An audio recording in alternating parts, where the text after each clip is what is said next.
Hey, what's going on? Jesse Dale, Macro Missionary. So let's dive into, is a plant-based diet right for you? And part of what perfect human nutrition should encompass. So let's go over some of the pros and cons and just dive right into this topic. So pros of a plant-based diet. And you know what? Actually, before I get into the pros and cons, I'm going to define, because there's various definitions of plant-based diet. But we're just going to define a plant-based diet as a diet where the vast majority of your calories, we're going to say 80%, come from plants and plant derivatives. Okay, so that's how we're going to define a plant-based diet. There's other definitions out there, I'm sure, but that's how we're going to diet. So the majority of your calories are coming from plant and plant-based products. So going into the pros, anti-inflammatory. Most of us in the United States just do not eat enough plants, period. And as a result, or partly as a result, we live in a constant state of inflammation. So having more plants in your diet is absolutely something I think everybody should do. And it goes to say that if you're eating majority of your calories from plants, you're probably not going to struggle too much with inflammation.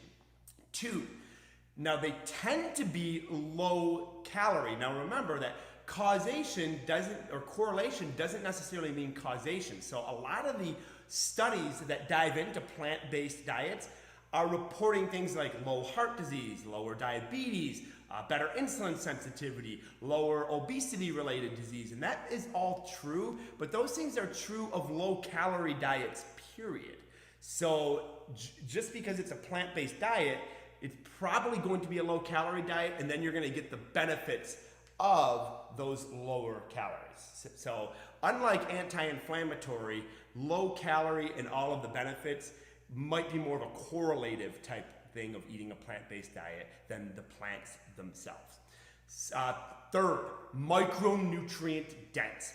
Obviously, if you're eating a lot more kale, spinach, things of that nature, green leafy vegetables, you're gonna have a higher amount of vitamins, minerals, electrolytes, dietary fiber.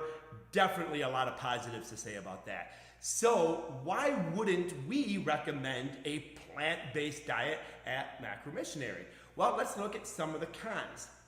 We believe that the predominant macronutrient for our nutritional ethos should be protein. So that's going to be 35 to 40% of your total calories. That's going to vary for people. We're all individuals.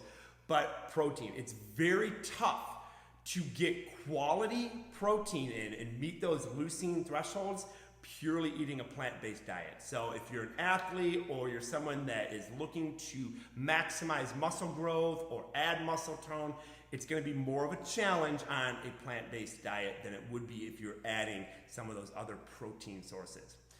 Next, low calorie.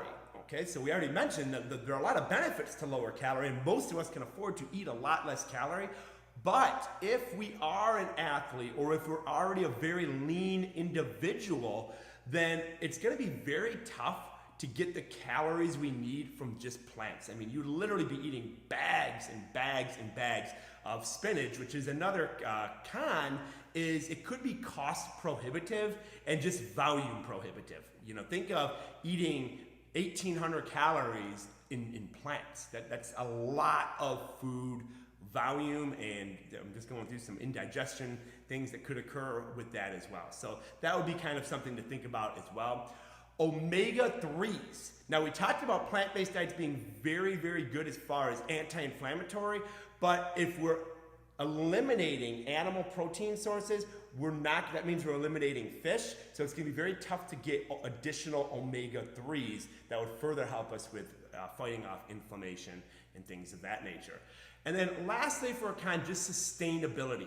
I love plants. I think the number one piece of advice I can give you is to eat more green leafy vegetables, but that's sustainable for me. So when we go out and we have our Sunday fun days, I'll eat 100 grams of carrots or kale like a rabbit. I mean, I'll just, my wife's like, oh, you're a rabbit. And some people, it just disgusts them. Just the thought of eating kale and large amounts of vegetables and things of that nature. For me, it works really, really well. So I'm able to do that. You want to look as, hey, can I spend the next 40 years of my life eating a plant-based diet? And if the answer to that is absolutely, Well, then you may want to give it a try, but what I'm going to do is I'm going to give you some of our macro missionary suggestions. And what we would suggest is that you still have protein as your predominant macronutrient in your goal-driven nutritional game plan, but you take your carb sources and you make them predominantly plant-based. Absolutely. I probably live Monday through Thursday, Monday through Friday, really, where the predominant carbohydrate source for me is plants. It's green leafy vegetables, cauliflower, kale, spinach, broccoli, asparagus, you name it. I love it. I season it. It works really, really well.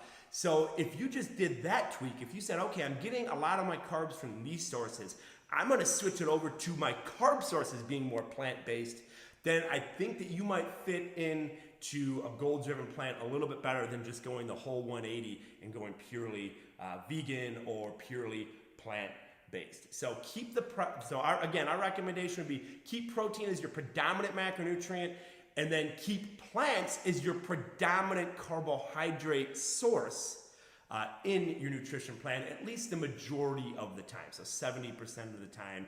Again, if you're a high-level performance athlete or you just need more calories, that might be very tough to do. But I think most of us, if we at least strive for that, we would see some amazing changes in our energy, our skin complexion, and all the other benefits of plant-based diets. So by doing that, what we suggest at Macro Missionary, you're getting the benefits of a plant-based diet, the inflammation, lower calories, micronutrient dense, high fiber, but you're also getting that protein in as well. And just like we say, we're living in harmony with food, so we can definitely fit in some non-plant-based carbohydrates as well and enjoy life.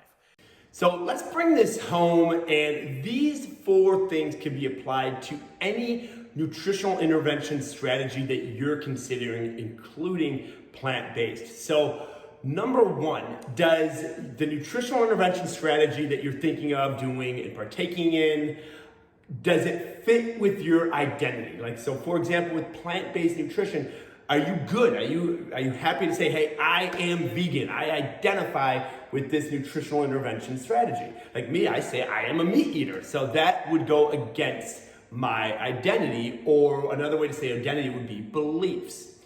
Number 2, are your habits and environment set up to support the nutritional intervention strategy that you're going to employ? So for example, if you grew up on a cattle farm, then your ingrained habits and your environment may not make it easy enough for you to migrate over to a plant-based approach, regardless of the benefits. So you kind of be setting yourself up for psychological failure.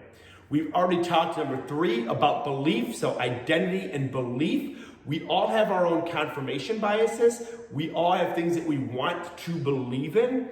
So if it goes against any of your hardcore beliefs, it may not be sustainable for you to follow that strategy moving forward.